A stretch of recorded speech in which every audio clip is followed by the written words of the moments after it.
Good morning students.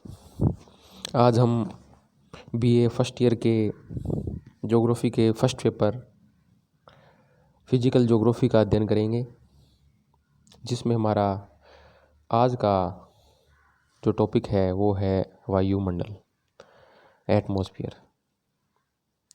इससे पूर्व में हमने जो स्थलमंडल है उसके बारे में कुछ जाना, भूआकृति विज्ञान जिसे हम कहते हैं।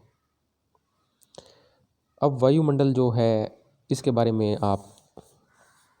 वैसे तो वायुमंडल के बारे में हम सभी जानते हैं कि पृथ्वी के जो चारों ओर सैकड़ों किलोमीटर की मोटाई में जो आवृत करने वाला गैसीय आवरण है यह वायुमंडल है। किंतु हम कुछ इसकी जो सूक्ष्म बातें हैं वो उनका हम आज अध्ययन करेंगे। वायुमंडल की उत्पत्ति लगभग वायुमंडल की जो उत्पत्ति है ये हमारे दिमाग में एक प्रश्न आता है कि क्या पृथ्वी की उत्पत्ति के साथ ही वायुमंडल की उत्पत्ति हो गई थी?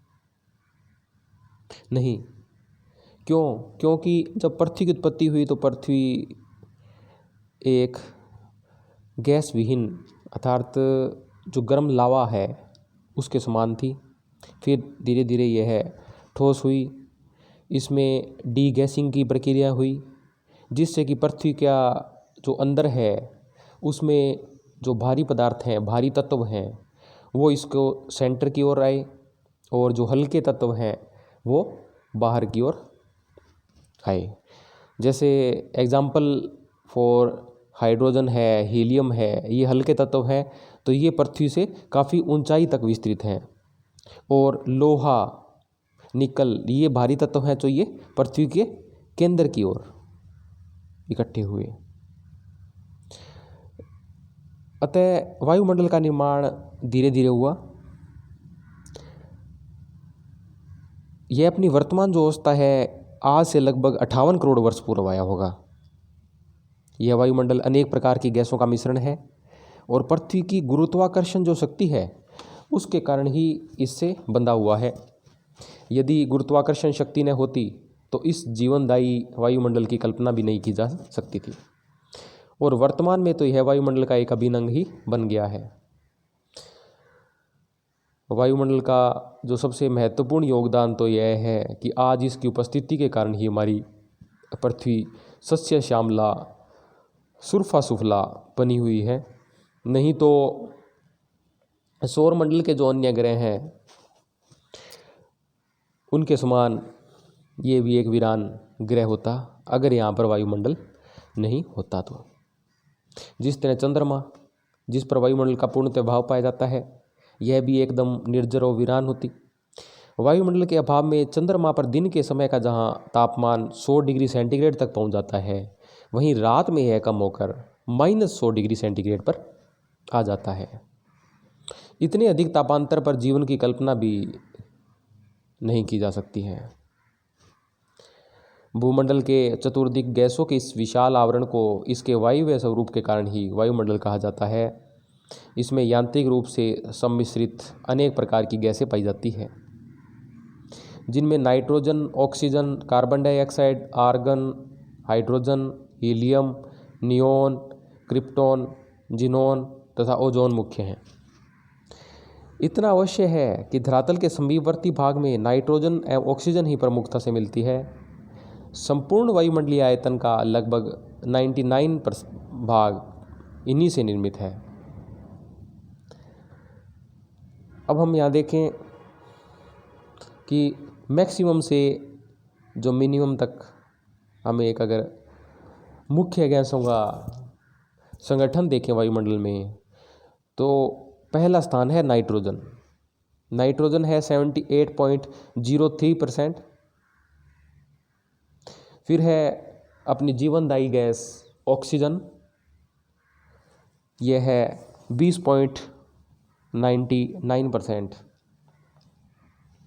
लगभग हम इसे 21% मान सकते हैं। ऑर्गन है 0.93%। और कार्बन डाइऑक्साइड जो हरित गैस प्रभाव का एक मुख्य कारण है, उसका संगठन है 0.03%। फिर है हाइड्रोजन 0.01% और फिर अन्य गैसें जो सूक्ष्म मात्रा में पाई जाती है, अर्थात नियोन, हीलियम, क्रिप्टॉन, जिनोन और ओजोन।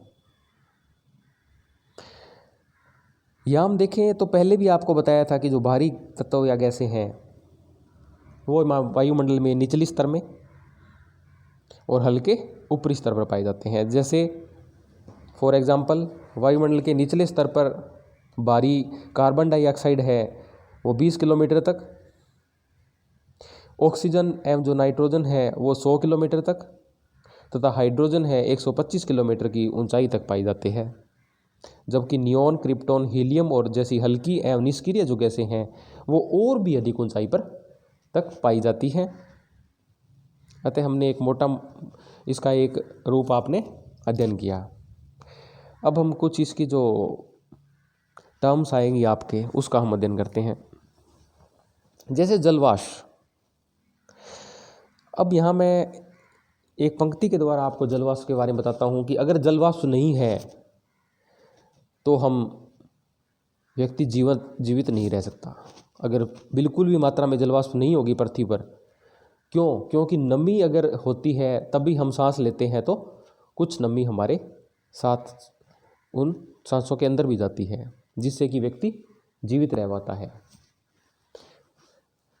वायुमंडल के संगठन में जलवाष्प एक महत्वपूर्ण अवयव के रूप में विद्यमान रहता है और यही समस्त वायुमंडलीय घटनाओं के लिए भी उत्तरदायी माना जाता है। अर्थात जलवाष्प इतनी महत्वपूर्ण है कि जो वायुमंडलीय घटनाएं हैं वो इसके लिए महत्वपूर्ण है। जलवाष्प महत्वपूर्ण है। धरातल पर स्थित जलीय जो भाग हैं, मिट्टी, हिमावरण आदि से जलवाष्प वायुमंडल में पहुंचती है। इसे वायुमंडल में पहुंचाने में वाष्पीकरण की क्रिया का सर्वाधिक योगदान रहता है। यह सभी तत्वों से अधिक परिवर्तनशील तथा असमान वितरण वाली होती है। इसके वितरण की असमानता इस तथ्य से स्पष्ट हो जाती है कि उष्णकटिबंधीय, उष्ण आर्द्र क्षेत्रों के ऊपर इसका आयतन विद्यमान हवा के 4% तक पाया जाता है, जबकि मरुस्थलीय एवं ध्रुवीय क्षेत्रों में इसकी मात्रा 1% से भी कम होती है। इस प्रकार हम देख सकते हैं कि विषुवत रेखा से ध्रुवों की ओर जलवाष्प की जो मात्रा है वह घटती जाती है। इसके साथ साथ यह ऊंचाई के बढ़ने के साथ भी इसकी मात्रा घटती जाती है। यथा भूतल से 2 किलोमीटर की ऊंचाई पर समस्त जलवाष्प का लगभग 50% भाग मिलता है। 5 किमी की ऊंचाई पर 90% भाग, 50% भाग मिलता है, अर्थात कहाँ पर 2 किलोमीटर की ऊंचाई पर जलवाष्प का, और 5 किमी की ऊंचाई पर 90% और 29 किमी पर 97%। जलवाष्प सूर्य से पृथ्वी पर आने वाली सूर्य ताप की कुछ मात्रा को अवशोषित कर लेता है तथा पृथ्वी के द्वारा जो विकिरित गर्मी है उसको भी आत्मसात करती रहती है। इससे पृथ्वी पर हरित ग्रह प्रभाव जैसी स्थिति बनी रहती है, जो पृथ्वी पर अत्यधिक गर्म एवं अत्यधिक ठंडी होने से इसे बचाए रखता है। अब हम देखते हैं गुप्त ऊष्मा। धरातल पर पाए जाने वाले पदार्थों में जल ही एकमात्र ऐसा पदार्थ है जो ठोस, द्रव एवं गैस तीनों रूपों में पाया जाता है। यह जब एक अवस्था से दूसरी अवस्था में बदलता है, जो या वायुमंडल से ऊष्मा ग्रहण करता है या ऊष्मा को छोड़ता है, इस ऊष्मा को ही गुप्त ऊष्मा ग्रहण की जाती है। वाष्पीकरण की प्रक्रिया में जलवाष्प के द्वारा ऊष्मा ग्रहण की जाती है। पवन के माध्यम से जलवाष्प के साथ ही उसके द्वारा ग्रहण की गई ऊष्मा का भी एक स्थान पर ले जाए जाने के पश्चात संघनन एवं वृष्टि की प्रक्रिया में जलवाष्प के द्वारा इसी गुप्त ऊष्मा का त्याग किया जाता है। संघनन के समय त्यागी गई ऊष्मा की मात्रा के लगभग बराबर होती है। अत्यधिक मात्रा में इस गुप्त ऊष्मा का परित्याग किए जाने के परिणाम स्वरूप उष्णकटिबंधीय क्षेत्रों में गर्जन भरे तूफानों से युक्त तथा चक्रवातीय भयंकर मौसम की उत्पत्ति होती है। इसके साथ ही वायु में संतुलन एवं असंतुलन की दशाएं बहुत सीमा तक जलवाष्प की क्रियाशीलता एवं उसकी गुप्त ऊष्मा पर निर्भर करता है। अब आता है वायुमंडलीय अशुद्धियां।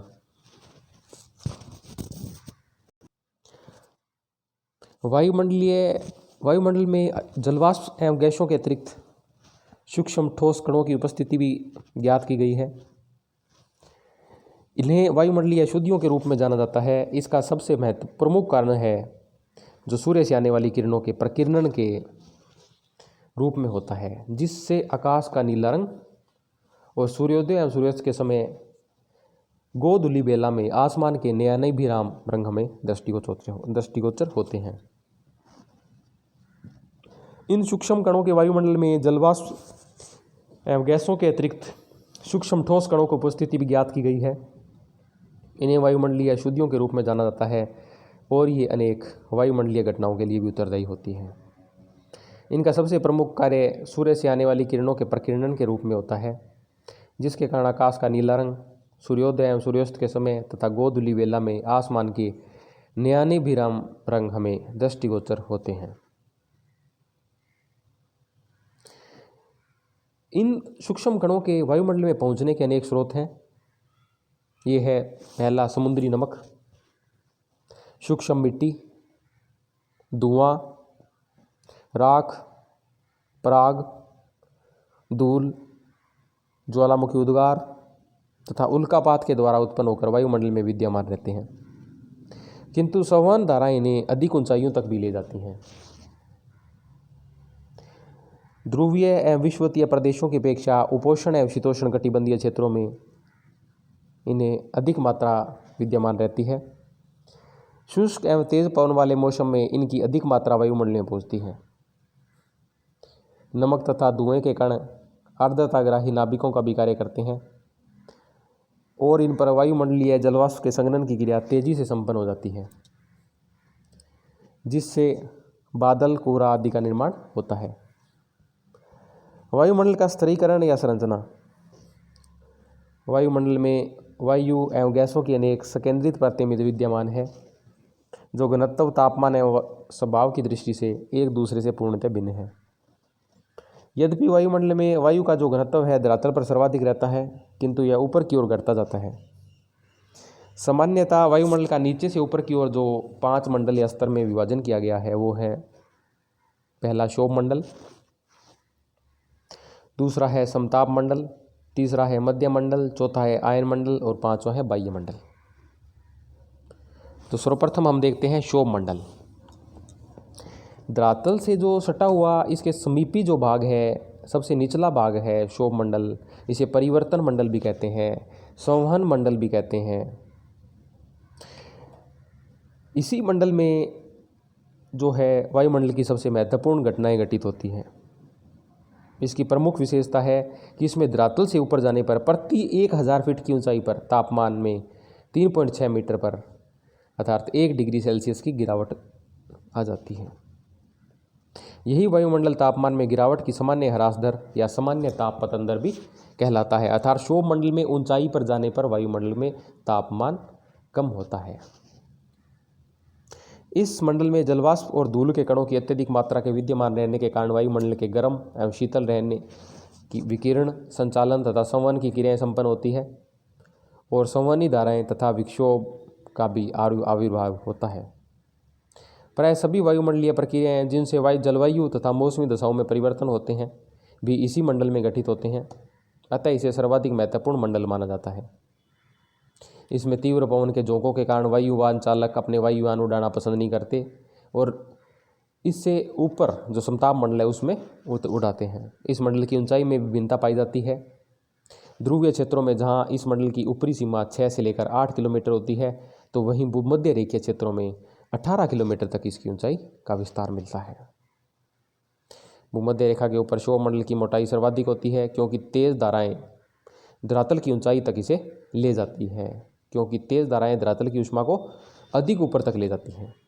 क्षोभ मंडल की ऊपरी जो सीमा है गर्मियों में ऊंची तथा जाड़ों में नीची पाई जाती हैं। इस प्रकार इस मंडल में ऋतुवत परिवर्तन भी होता रहता है। इस मंडल में एक ट्रोपोपाज अर्थात क्षोभ सीमा है। भूमध्य रेखा पर अत्यंत कम तापमान -70 डिग्री तथा ध्रुवों पर अपेक्षाकृत अधिक तापमान भूमध्य रेखा से होता है। यह सामान्य ताप पतन दर के कारण होता है, क्योंकि भूमध्य रेखा से ट्रोपोपाज की ऊंचाई 18 किलोमीटर तक होती है, इसलिए कम तापमान होना स्वाभाविक है। क्षोभ सीमा अर्थात ट्रोपोपाज परिवर्तनशील तथा समताप मंडल के बीच में स्थित एक से 1.5 मीटर मोटी परत है। अर्थात क्षोभ सीमा या ट्रोपोपाज के नाम से जाना जाता है। इस भाग में तापमान की सामान्य ह्रास दर रुक जाती है तथा सभी प्रकार की मौसम में परिवर्तन है इसमें समाप्त हो जाते हैं। क्षोभ सीमा पर हवा का तापमान भूमध्य रेखा के ऊपर लगभग 80 डिग्री सेंटीग्रेड और ध्रुवों के ऊपर लगभग 45 डिग्री सेंटीग्रेड होता है। यही संक्रमण क्षेत्र क्षोभ मंडल एवं समताप मंडल के बीच विभाजक का कार्य करता है। समताप मंडल क्षोभ सीमा के ऊपर औसत 50 किलोमीटर की ऊंचाई तक समताप मंडल का विस्तार पाया जाता है। इसकी निचली सीमा अर्थात 20 किलोमीटर की ऊंचाई पर तापमान अपरिवर्तित रहता है, किंतु ऊपर की ओर जाने पर उसमें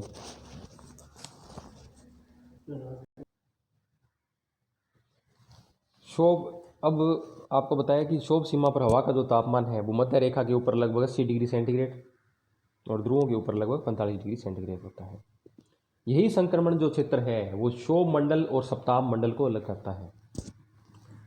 अब आते हैं हम दूसरी जो मंडल है सप्ताह मंडल। क्षोभ सीमा के ऊपर औसत 50 किलोमीटर की ऊंचाई तक समताप मंडल का विस्तार पाया जाता है। इसकी निचली जो सीमा है अर्थात 20 किलोमीटर की ऊंचाई पर तापमान अपरिवर्तित रहता है, किंतु ऊपर की ओर जाने पर इसमें वृद्धि होती है। ऊपर की ओर तापमान की इस वृद्धि के कारण सूर्य की पराबैंगनी किरणों का अवशोषण करने वाली ओजोन गैस की उपस्थिति है। इस मंडल में बादलों का अभाव पाया जाता है और धूलकण और जलवाष्प हैं वो भी नाम मात्र को ही मिलते हैं। इस मंडल में वायु में क्षैतिज गति पाई जाती है। इस मंडल की खोज सर्वप्रथम 1902 ईस्वी में टिजरेंस डी बोल्टे के द्वारा की गई थी। या मैं एक बात आपको नोट करवाना चाहता हूँ कि क्षोभ मंडल आपने देखा कि वहाँ पर ऊंचाई पर तापमान कम होता है, किंतु सप्ताह मंडल में जो ऊपर की ओर जाने पर इसमें समताप मंडल में तापमान एक समान रहता है। इसे समताप मंडल कहते हैं, इसीलिए इसे समताप मंडल कहते हैं। फिर है ओजोन मंडल। समताप मंडल के सबसे निचले भाग में प्राय 15 से 35 किलोमीटर की ऊंचाई पर ओजोन मंडल की उपस्थिति पाई जाती है। ओजोन गैस वायुमंडल का दूसरा महत्वपूर्ण घटक है। क्षोभ मंडल में ऊंचाई पर कम, समताप मंडल में ज़्यादा। फिर मध्य मंडल, आयन मंडल और वायुमंडल में, आयन मंडल में फिर ज़्यादा क्योंकि आयन होते हैं वो तापमान बढ़ाते हैं, और फिर वायुमंडल में कम। अब है ओजोन मंडल। ओजोन गैस वायुमंडल का दूसरा महत्वपूर्ण घटक है। ओजोन का सर्वाधिक जो संकेंद्रण होता है 25 से 35 किलोमीटर के बीच में मिलता है। ज्ञातव्य है कि ओजोन गैस में ऑक्सीजन के 3 अणु पाए जाते हैं। यद्यपि इस गैस की गणना अत्यधिक अस्थिर गैसों में की जाती है, तथापि वायुमंडल में इसका महत्व अत्यधिक होता है। यह पृथ्वी की रक्षा आवरण का काम करती है, क्योंकि इसके द्वारा सूर्य से आने वाली जो तीव्र पराबैंगनी किरणें या अल्ट्रावायलेट रेज हैं उनका अवशोषण कर लिया जाता है। पृथ्वी इसके हानिकारक प्रभाव से बच जाती है। इन गैसों के धरातल पर पहुंच जाने पर धरातलीय तापमान इतना अधिक हो जाता है कि शायद जीवन का पूर्णतः अभाव मिलता है। परंतु ओजोन मंडल की उपस्थिति इन गैसों को अवशोषित करके इसके प्रभावों से पृथ्वी की रक्षा करती है। समताप सीमा या स्ट्रेटोपाज। समताप मंडल की जो ऊपरी सीमा है 50 किमी की ऊंचाई पर स्ट्रेटोपाज या समताप सीमा पाई जाती है, जहां पर समताप मंडल में ऊंचाई के साथ तापमान में बढ़ने की स्थिति नगण्य हो जाती है। मौसमी परिवर्तन एकदम नहीं होते या बहुत ही कम होते हैं तथा क्षैतिज पवन संचरण पाया जाता है। मध्य मंडल। समताप मंडल के ऊपर सामान्यतः 50 से 80 किमी की ऊंचाई वाला वायुमंडलीय भाग मध्य मंडल के नाम से जाना जाता है। इस मंडल की प्रमुख विशेषताएं हैं कि इसमें ऊंचाई के साथ तापमान का ह्रास होता है। यहाँ तापमान 80 किमी की ऊंचाई पर -100 डिग्री सेंटीग्रेड हो जाता है। अब आता है मध्य सीमा या मेजोपाज। मध्य मंडल के ऊपर 80 किमी की ऊंचाई पर मध्य सीमा या मेजोपाज की स्थिति मिलती है, जो कि तापमंडल और मध्य मंडल के बीच की एक संक्रमण पेटी है। इस सीमा के ऊपर पुनः ऊंचाई के साथ तापमान में वृद्धि परिलक्षित की जाती है। अब आता है तापमंडल। धरातल से 80 किलोमीटर की ऊंचाई मेजोपाज के ऊपर से लेकर 640 किलोमीटर तक तापमंडल जो है उसका विस्तार है। इस मंडल की ऊंचाई के साथ तापमान में वृद्धि होती है। इसकी सबसे ऊपरी सीमा पर 1700 डिग्री सेंटीग्रेड तापमान अनुमानित किया गया है। इतना अवश्य है कि इतनी ऊंचाई पर गैसों की अत्यधिक विरलता के कारण तापमान को सामान्य तापमापी से नहीं मापा जा सकता। अब आता है आयन मंडल। तापमंडल का जो सबसे निचला भाग है वो आयन मंडल के रूप में जाना जाता है। यह संस्तर 80 किलोमीटर से 400 किलोमीटर की ऊंचाई के मध्य स्थित है। इस भाग में वायु की कई परतें पाई जाती है। आश्चर्यजनक विद्युतीय एवं चुंबकीय घटनाओं का घटित होना इसकी प्रमुख विशेषता है। इस भाग में प्रभुतः मात्रा में स्वतंत्र आयनों की उपस्थिति से वायुमंडलीय किरणें परिलक्षित होती हैं एवं उत्तरी ध्रुवीय प्रकाश और दक्षिणी ध्रुवीय प्रकाश दिखाई पड़ते हैं, जिन्हें क्रमशः सुमेर ज्योति एवं कुमेरु ज्योति के नाम से जाना जाता है। उल्काओं की चमक भी इस मंडल की एक प्रमुख घटना है। पृथ्वी से प्रेषित रेडियो तरंगें इसी मंडल में परिवर्तित होकर पुनः पृथ्वी पर वापस लौट आती हैं। इस मंडल में तापमान फिर से ऊंचाई के साथ बढ़ने लगता है। आयन मंडल को निम्नलिखित 3 उपमंडलों में विभाजित किया जाता है, जो इसकी विशिष्ट ग्रहों के रूप में भी सूचक हैं, जैसे डी परत, ई परत और एफ परत। अब आता है बाह्य मंडल, आयतन मंडल। वायुमंडल में पृथ्वी की धरातल से 640 किमी के ऊपर बहिर्मंडल या आयतन मंडल का विस्तार मिलता है। अभी इसकी ऊपरी जो सीमा ज्ञात नहीं की जा सकी। इसके वायुमंडल का सीमांत क्षेत्र कहा जाता है। इस मंडल की हवा अत्यंत विरल होती है और क्रमशः बाह्य अंतरिक्ष में विलीन हो जाती है। अभी इस मंडल के बारे में तथ्यपूर्ण वैज्ञानिक जानकारी का भी अभाव है, यद्यपि यहाँ वायव्य अणुओं की अनुपस्थिति बताई जाती है। वैसे वायुमंडल की संभावित ऊंचाई 10,000 किलोमीटर है। रासायनिक संरचना की दृष्टि से संपूर्ण वायुमंडल को 2 विशिष्ट मंडलों में, सममंडल और विषम मंडल में हम एक सामान्य वर्गीकरण के रूप में इसे बांट सकते हैं। इस सममंडल में आएगा शोभ या परिवर्तन मंडल, समताप मंडल और मध्य मंडल। इस मंडल में नाइट्रोजन और ऑक्सीजन 2 प्रमुख गैसें हैं। इस मंडल की ऊंचाई मध्य समुद्र से 96 किलोमीटर तक मानी जाती है। चूँकि रासायनिक दृष्टि से उपयुक्त तीनों मंडल के गैसीय अनुपात में कोई परिवर्तन नहीं मिलता, इसलिए इस मंडल को सममंडल कहते हैं। और विषम मंडल जो ऊंचाई से समुद्र तल से 100 से लेकर 10,000 किलोमीटर तक की ऊंचाई तक होता है, इसे विषम मंडल कहते हैं। इन्हें फिर आगे बांटा गया है आणविक नाइट्रोजन परत और आणविक ऑक्सीजन परत, हीलियम परत, आणविक हाइड्रोजन परत। ठीक है, तो आज हमने वायुमंडल की संगठन और संरचना का अध्ययन किया। अब यहाँ एक क्वेश्चन आपके दिमाग में आएगा कि अगर संगठन पूछा तो आप किसका वर्णन करेंगे और संरचना पूछा तो किसका है। इसमें वायुमंडल का संगठन है, उसके अंदर तो आपको आएगा कि कितने % में कौन सी गैस पाई जाती है, और संरचना के अंदर आप विभिन्न जो मंडल हैं, शोभ मंडल, समताप मंडल, इनका वर्णन करेंगे। धन्यवाद।